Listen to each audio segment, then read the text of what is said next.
significa ser gestor cultural, don Bernardo? Bueno, para mí en realidad tal vez sea un poco enredado lo que voy a decir, pero para mí la gestión es aquel que trabaja, ¿no es cierto?, porque pueda haber un desarrollo de la cultura dentro del lugar donde uno vive. Y gestionar, en este caso, si estamos hablando de la gestión artística, es donde yo más me he desarrollado, sin ser un artista. Pero además, a través del arte, siempre nombro el arte yo, porque para mí, quien me abrió los ojos, los sentidos, tal vez, puedo decirlo así, con más facilidad fue el arte. A través del arte yo empiezo a conocer y a crecer un poco culturalmente. Y entonces el gestor es el que siempre está haciendo algo para los demás, para los que tienen que realizar, o las grandes personalidades, digamos, que son los que hacen la cultura. ¿Y cuál es la importancia de llevar cultura, en este caso, a la comunidad de Illapel?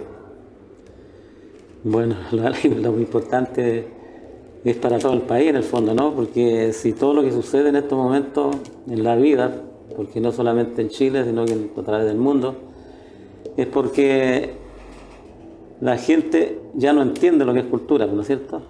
O tiene su propia cultura, porque todo es cultura en el fondo, pero una cultura de desecho. Y todo es desecho en este momento. Entonces la importancia es que la gente despierte, que tenga conciencia, por ir como ejemplo, por ejemplo, que sepa que en la calle no tiene que andar botando la basura, ¿no es cierto?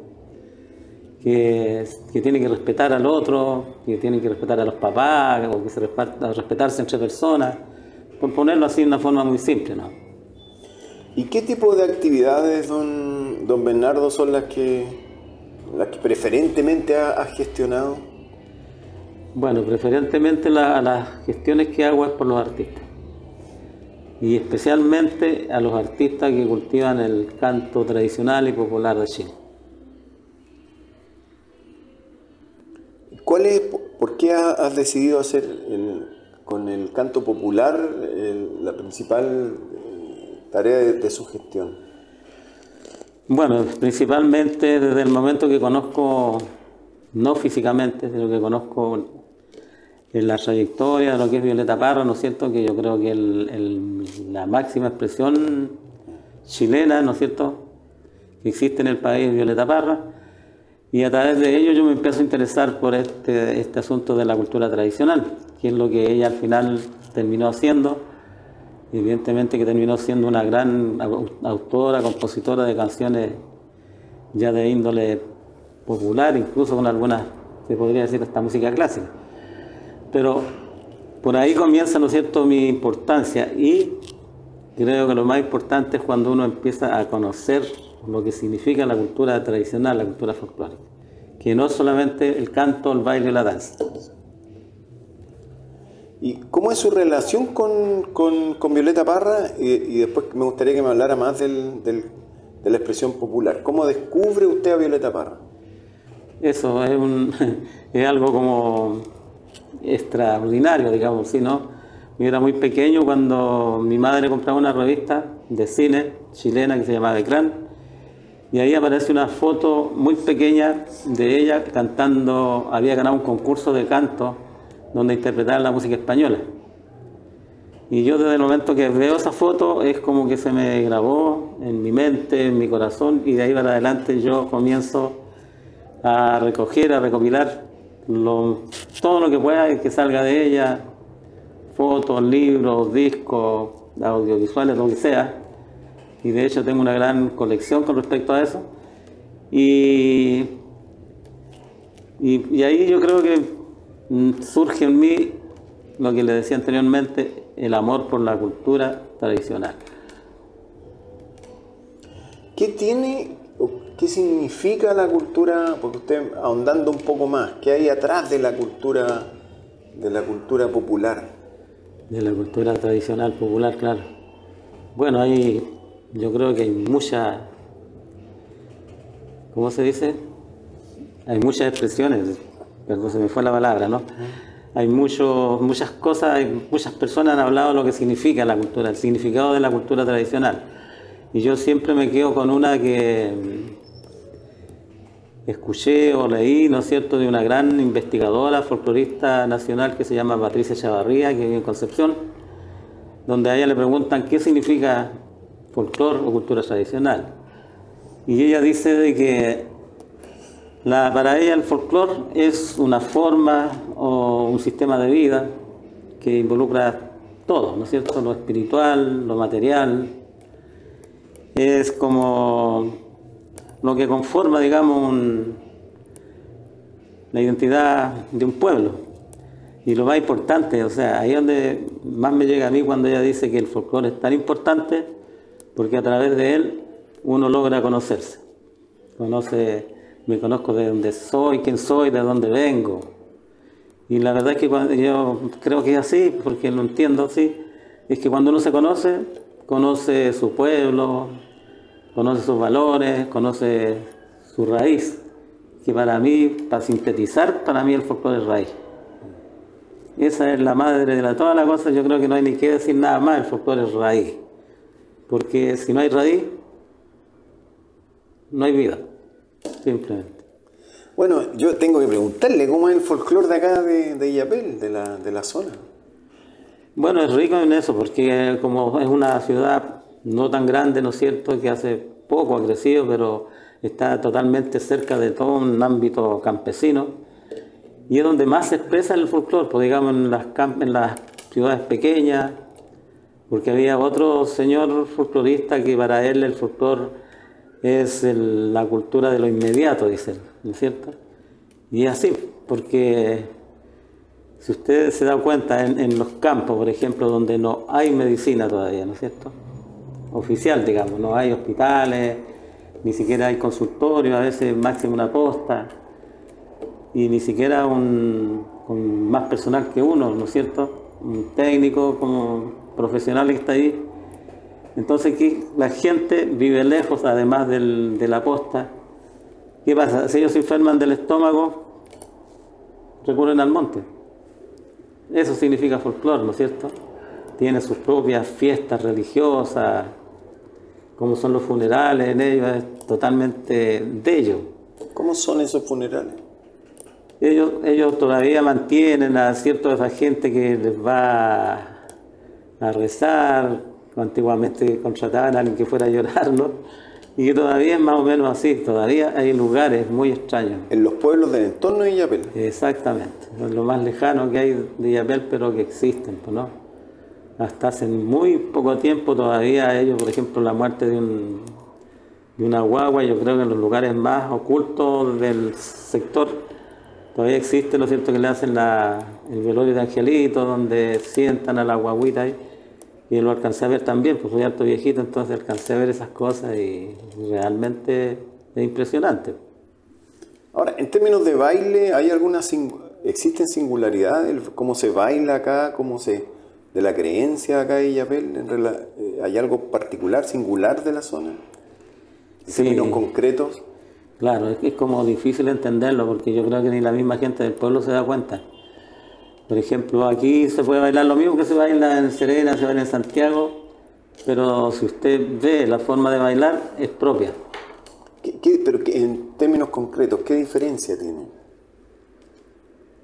Ritmos diferentes, melodías diferentes, incluso si llegamos más allá, ¿no es cierto?, por ejemplo, en la música moderna, si ustedes escuchan la cumbia que se toca o se canta en Illapel, no tiene nada que ver con la de Salamanca ni con los vilos. Ah, son diferentes. Son diferentes. La gente tal vez no se da cuenta, pero afortunadamente yo tengo esa capacidad de observar y sentir además. No soy artista, digo, pero tengo una capacidad de oír, de ver, y es diferente, se nota. Illapel, totalmente Illapel. Hay gente que toca música andina y que no tiene nada que ver con la que se está tocando más allá o más acá, ni menos con la de donde viene. Al resto a lo mejor suena parecido, pero no, tiene un sonido illapelino. Usted tuvo un programa de radio por muchos años. Así ese programa, de alguna manera, canalizó la música popular. Evidentemente, eso precisamente nació por una necesidad, ¿no es cierto?, de tener un espacio radial. acá en Illapel, porque en ese momento no existía. Y yo la verdad es que he andado siempre con ese bicho de cómo difundir, cómo promover el canto y la música chilena. Estuve en una radio en una oportunidad, pero yo solamente lo que hacía era los libretos, que me preocupaba de lo que había que hablar, de la música, hasta que un amigo de repente me dice, no, pues, dice, o sea, estás haciendo tú, pues eres tú el que debiera poner tu voz, que te conozca la gente lo que estás haciendo. Y la verdad es que tengo un problema, porque me pongo muy nervioso frente a una cámara o frente a un micrófono, entonces no hablo como yo debiera hablar, porque esa es la verdad. Pero conocí la magia de la radio, realmente una magia infinita. Y ahí, por supuesto, difundí el canto, la música, y dentro del eslogan, pongámosle así, yo decía que a través del canto y la música podríamos aprender juntos de la cultura tradicional y popular. ¿Cómo se llamó ese programa? ¿Cuántos años estuvo al aire? El programa se llamaba Chile, Canto y Tradición y estuvo por 14 años a través de la radio Bengala, que después se llamó Radio Nuevo Mundo Illapel, y que culminó porque la radio también ya no existe en Illapel. Y ahí, como le digo yo, realmente fue importantísimo, porque no era una radio donde se toque música nomás. Había que hablar de lo que era la cultura tradicional, donde contábamos con invitados, las máximas personalidades de la cultura en Illapel tuvieron la bondad de ir a participar, y a través de ellos nosotros aprendimos, los auditores como yo, porque en el fondo esa era la idea, que aprendiéramos juntos. ¿Quiénes son los folcloristas illapelinos que iban a su programa? En realidad folclorista no, pero de la cultura popular, digamos, porque hay alguna diferencia entre ambas cosas, ¿no? ¿Cuál es la diferencia? Que el folclore es algo natural, ¿no es cierto? Y lo popular ya hay creación del artista o del profesor, de lo que vengamos, ¿no es cierto? Que ya es como más académico, una cosa así, por decirlo así. ¿Cultura popular es más académico? Es más académica, claro, aunque es popular, pero es más académico, y el folclore nace porque es cultura viva, la que se vive en la calle, la que se vive en todos lados, de ahí surge el folclore. ¿Y usted buscaba entrevistar a gente de la cultura? No, gente de la cultura en este caso, ¿no es cierto? Profesor de historia, alguien que entiende mucho de literatura,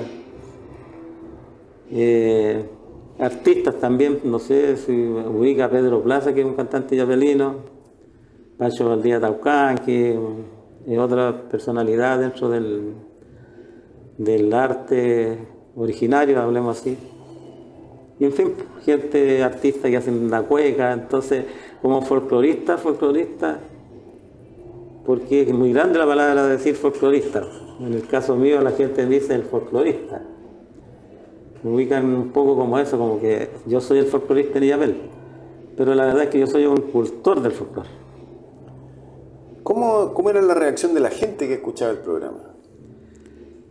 Por supuesto que ellos me alimentaron, ¿no es cierto?, para que yo pudiera tener el programa, porque había respuesta. O sea, hay respuesta todavía, hace poco tiempo nomás que dejaba el programa por... ¿Cuándo terminó? En junio, justamente cuando cumplí 14 años. ¿Junio? Junio. O sea, hace 2 meses. Sí, pues recién no. ¿Y qué es lo que le interesaba a la gente? Bueno, a muchos les gustaba mucho la música, pero una gran mayoría, la verdad es que creo que es gente que se interesa mucho por el desarrollo cultural. Entonces, al escuchar a esa gente, ¿no es cierto?, a los profesores, a los artistas, porque ahí, si un artista, por ejemplo, si era Pedro Plaza, yo no le iba a decir que me hablara de las canciones que estaba grabando, sino que él me tenía que explicar de por qué había llegado a eso, y prácticamente contaba su historia, y eso a la gente le gustaba mucho, porque ahí ya no estábamos hablando del artista que está en el escenario, sino que como persona. Y ese es el gran aporte que hicieron ellos a través de sus vivencias. ¿Y usted cómo se siente ahora en lo personal? Usted como Bernardo Chávez, ¿cómo siente que hay un reconocimiento de la gente cotidiana, del ciudadano común y corriente hacia su labor? La verdad es que nunca me nunca me preocupaba mucho de eso yo, no, porque esto, digo yo, nació conmigo, o sea, es como parte de mi vida. No es una cosa, un apéndice de algo, sino que nací con eso. Si en realidad yo creo que nací, estoy en esto. Entonces no me he puesto a pensar de ahí reconocimiento, no. Podría decir que sí, en el momento en que uno va por la calle y que alguien le diga a uno, oye, estuvo bueno el programa, ¿por qué no puedes tocar nuestras canciones? Y esa cosa, evidentemente me siento feliz de haber realizado por lo menos un sueño que siempre tuve. Porque, para decirle, yo vengo de una familia muy humilde. Entonces, muy admirador de la radio desde pequeño. Pero en mi casa no había radio. Entonces yo tenía que recurrir a alguna vecina, o si no, a donde el vecino cuando prendía la radio al lado y yo poner la oreja en la muralla, y siempre estuve en eso. Entonces de hecho seguí, digamos, a esta gente tan importante como José María Palacio, Raúl Mata, Ricardo García. Entonces de ahí viene también mi interés por querer hacer algo parecido a lo que hacían ellos. Y esa es la cosa. ¿Cómo ha sido su vida, don Bernardo? Ya que usted me da pie para preguntar. Yo diría que feliz de haber conocido la pobreza estoy hablando, no de decir pobre, no, es la pobreza. Y que no me quedé pegado en eso, digamos. ¿Qué significa la pobreza? Pobre, crecer a pies pelados, no tener las ropas que uno quisiera, sino que siempre ropa de otra gente, una cosa así. Entonces, yo creo que eso es extremo ya, ¿no? Y extremo, que venga un terremoto, quedar sin casa y viviendo prácticamente en un módulo, así crecí, pues, entonces. Pero me siento feliz, porque si no hubiese conocido eso, tal vez sería, con permiso de usted, otro desgraciado más en la vida, ¿no? Porque la gente, al no conocer esas cosas, no se imagina lo que es vivir, de verdad, vivir de verdad. Porque a veces lo tienen todo y miran desde arriba hacia abajo, y no se dan cuenta a veces que somos personas igual que todas, ¿no? Todos somos iguales, digamos. Eso, sí que feliz. Y además que me he ido desarrollando enormemente a través de la vida, o sea, y yo creo que tengo la suerte también de que puedo decir de que yo aprendí, como dijo una vez Atahualpa Yupanqui, yo aprendí con los maestros que llevan la cultura en la sangre. Esa es la cosa. Así que me siento feliz de haber tenido maestros maravillosos que han ido a ver. ¿Quiénes? ¿Cuáles maestros?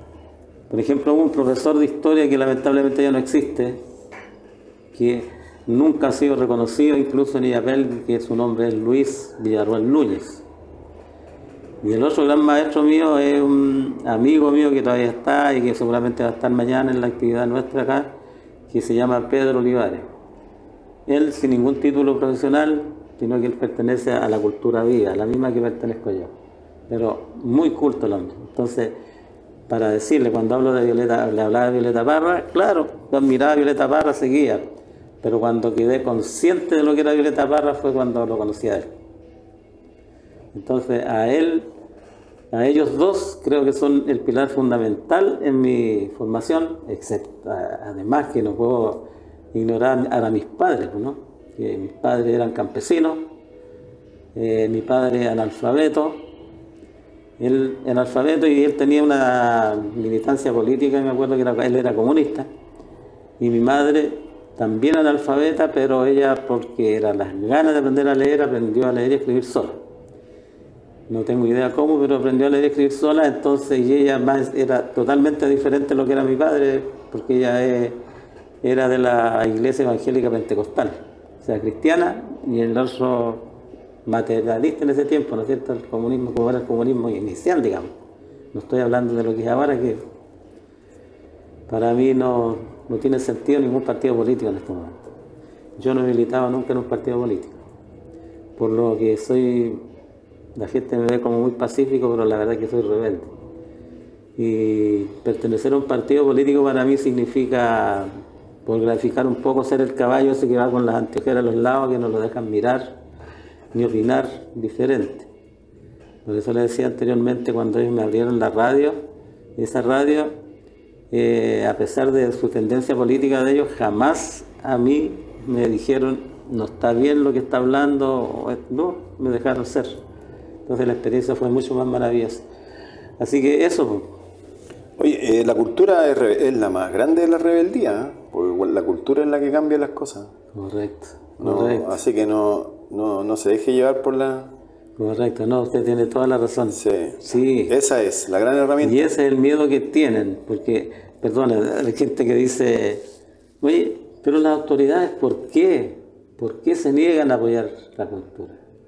¿Serán tontos o qué? No, no son tontos. A las autoridades del lado que sea, no les conviene la cultura. Porque ¿qué pasa si el hombre es culto? Está con los ojitos bien abiertitos, Se los oídos bien. transforma en un hereje, en un cuestionador. Entonces, claro, cuestiona. La gente de la cultura en realidad es un problema para ellos. Entonces, es por eso que es mejor ahí. Dijémoslo ahí nomás, ayudémoslo de a poquito, qué sé yo. Yo estoy fascinado escuchando, don Bernardo. A mí me gustaría, ¿cuál es la sociedad? ¿Cómo ve usted la sociedad? ¿Cuál es su sociedad ideal? ¿O hacia dónde debiéramos marcar como rumbo de sociedad, por un lado? Y me gustaría hablar a la gente joven de acá de Illapel. La verdad es que en este momento olvido, sería bueno haber recordado bien unos versos de Neruda para que me entienda un poco, ¿no? Bueno, pero hablemos unos versos de Violeta Parra. O sea, yo admiro todo su trabajo, pero hay una canción importantísima para mí, que yo la entiendo de esta manera, que se llama En los jardines humanos. Y que dice, en los jardines humanos que adorna toda la tierra, pretendo de hacer un bar de amor y condescendencia.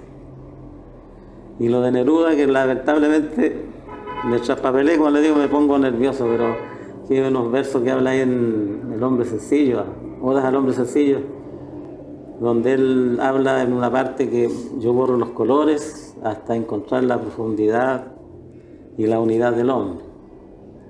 Imagínense la inmensa verdad que él dice, ¿no es cierto? Y en estos momentos es donde uno deberá borrar todos los colores políticos, por ejemplo, porque están sobrando, o sea, están haciendo cualquier daño al país, y del lado que sea. Porque se me puede acusar que de no sé qué, que me da lo mismo, porque aquí la gente de Illapel hay un sector que me dice que soy comunista, y si lo fuera no tendría por qué darme vergüenza, pero al otro lado me dicen que yo soy amarillo, entonces que eso no me importa, lo digo nomás para decir el daño que hacen los partidos políticos, que no entienden lo que es política, porque la política es lo más importante que puede haber en la vida, ¿no es cierto? Una de las cosas importantes, porque es saber cómo dirigir mi casa, por ejemplo, ¿no es cierto? Porque ahí estoy haciendo política. Entonces es un problema, pero no sé, pensando en mi mamá, que siempre hablaba de la Biblia, y ella decía que iban a venir estas cosas, que va a venir un momento en que va a quedar el caos más terrible que existe, y estamos en eso. Ahora, con respecto a la juventud, es lamentable. Amo la juventud, adoro la juventud, los apoyo en lo más que pueda. Es ahí donde hay que redoblar el tema cultural. Es ahí. Es ahí donde hay que hacerlo, desde niño, ¿no es cierto? Desde el niño hasta toda la juventud. Pero eso, ¿cómo lo logramos? Si seguimos en la pelea, ¿no es cierto?, entre insultándonos unos a otros y no ser capaz de mostrarle a la juventud la unidad. ¿Cómo? O sea, hablamos críticas, por ejemplo, a cabros que en estos momentos llegan, se disparan, roban, y que por qué se pregunta la gente. Bueno, aquí me acusan de comunista cuando digo esto yo, ¿no es cierto? ¿Cómo podemos admirarnos de lo que está haciendo el cabro joven? Si después del golpe militar, ¿no es cierto?, se mató, se robó y se destruyó la cultura del país. Entonces, ese es el resultado ahora, ese es el resultado actual.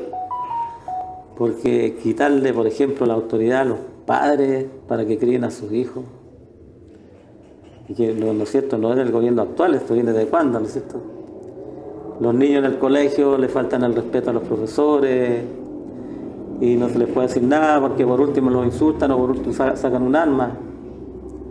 Y si se llaman los apoderados, vienen los apoderados en las mismas condiciones y le echan la culpa a los profesores, le echan la culpa a los que dirigen el colegio y no se puede hacer nada. Si un niño roba, asesina, es niño, queda libre.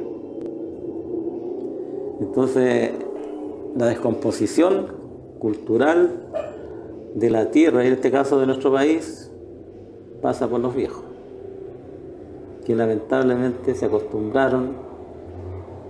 Yo soy viejito, podría decir nos acostumbramos, pero es que yo lo miro así, pues yo quiero mucho a la juventud en todo caso, lo apoyo totalmente, no estoy haciéndole una crítica de lo que hacen, al revés. Hay razones y causas muy justificadas de por qué los niños son así. Además no tienen los espacios. No tienen los espacios. No tienen los espacios que debieran tener los niños como... Porque hasta para hacer deporte, ¿no es cierto? El que tiene plata hace deporte. Porque no hablemos que le digan le pasen una pelota y vengan a jugar a la plaza. O sea, no. Tiene que haber espacios donde los muchachos puedan hacer deporte o puedan hacer arte. Y el arte sobre todo. O sea, yo siempre me lo juego por el arte. Soy admirador de todas las expresiones artísticas. Vibro con el canto, con la música, la literatura. Porque para mí todo el arte es belleza. Y usted sabe, por lo cierto, que usted, incluso un pintor, pinta la muerte y se va a dar cuenta que es belleza. Pinta la muerte con pura belleza. O sea, ¿el arte como expresión interior de cada persona? El arte, claro, porque ellos expresan la parte externa. Los que son artistas hablamos, ¿no? Porque hay pintores, cantores que a veces no sé por qué lo hacen nomás, pero el verdadero artista, ¿no es cierto?, va siempre a expresar belleza. ¿Cómo te ves en el futuro? ¿En los próximos años? ¿Cómo...? En el futuro en realidad ya estoy viviendo ya lo último que digo yo, pues son muchos los años. Precisamente en estos momentos estoy preparando una actividad acá en Illapel donde vamos a hacer como le dije ya, un encuentro artístico donde estamos celebrando el Día Internacional del Folclore, los 14 años que duró mi programa y mi final, porque yo creo que es lo último que yo debería hacer públicamente con respecto a este tipo de cosas. Donde va a haber le decía yo, un encuentro con los artistas locales y además voy a hacer una exposición fotográfica contando, narrando un poco a grandes rasgos, así, lo que fueron los movimientos musicales en Chile, el camino musical en Chile del canto tradicional y popular. Y eso consiste en mostrar a los artistas que hicieron efectivo eso desde los años 30 hasta los años, hasta actualmente que hay como la música típica, la música folclórica, después viene el neofolclore, la nueva canción chilena, hasta el canto nuevo. Hasta ahí va a ser Eso es mañana. Y eso sería mañana y se va a inaugurar, la exposición va a estar como hasta después del 18. Casa de la Cultura de Illapel. En la Casa de la Cultura de acá de Illapel. Oiga, estoy realmente feliz de haber podido concretar esta conversación. Usted es un tremendo gestor cultural de acá de Illapel y lo felicito enormemente. Yo le agradezco a usted porque la verdad es que la verdad es que en el pueblo yo soy, como le digo, no busco nada, por lo tanto yo soy uno más. Usted me va a ver todos los días en la calle, para arriba, para abajo, todo el mundo saludándome con toda la gente. Yo sigo ejerciendo mi labor como técnico en enfermería. La gente se acuerda mucho, entonces me buscan, me llaman. Yo no lo hago en forma de lucro. Es que una de las cosas, además de amar el arte, la cultura, amo mi trabajo, porque a mí me parieron además para eso. Entonces lo sigo haciendo. Entonces la gente me conoce mucho en Illapel. Y eso. Y terminando así de esa manera. Buscando otro rumbo, evidentemente, porque todo comienza, todo termina, pero vuelve a empezar. Oiga, muchas gracias. Venga esa mano y hay que retomar el programa de radio. ¿Estamos? Ahí vamos a ver qué hacemos. Sí, muy amable, muchas gracias.